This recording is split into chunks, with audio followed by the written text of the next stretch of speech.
Hey guys, how's it going? A real quick discussion about short-term memory loss. It's classic in Alzheimer's dementia. And when the disease eventually progresses, because it's a progressive disease, and then eventually they may start losing all their long-term memory also. Can't even remember their sons and daughters, and it becomes that bad down the road. And when it starts happening in your family member, you can take it seriously, okay? When they go to their doctors alone, the doctors may not even know about it. So they'll go to the doctor, they'll just talk nicely, and then they'll get out of the doctor's office visit. But the doctor may not even know that a serious short-term memory loss has been happening until family members go with the patient and tell about all that to the doctor, okay? Like, I'll give you some real life examples. You tell your dad, hey dad, go to Walmart and get some milk and bananas and then some dog treats.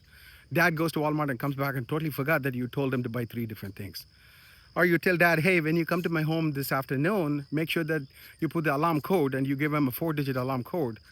And then they totally forget that there's even an alarm system, and then they enter it wrongly or they forget, and then the alarm goes off and then 911 gets activated and there are cops in the house.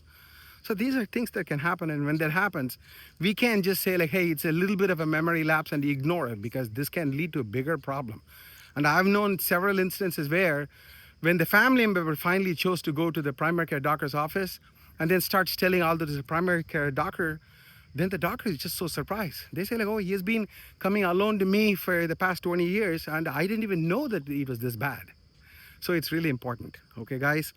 And amnesia, antegrade amnesia is short-term memory loss. Retrograde amnesia is long-term memory loss. And short-term memory is typically in the hippocampal region in the brain. And then long-term memory, it goes to multiple areas of the brain, okay?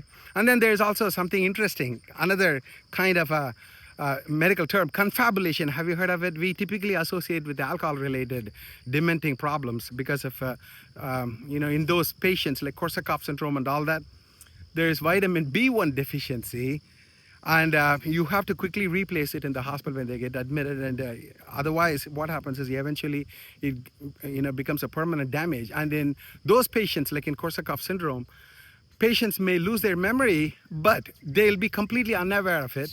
And when you ask them questions, they'll start confabulating, which is like, kind of unintentional lies.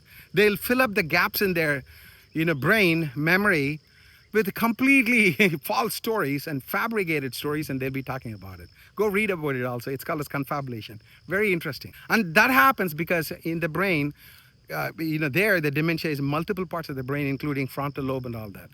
We'll continue to discuss these things in our future posts. Talk to you later. Goodbye.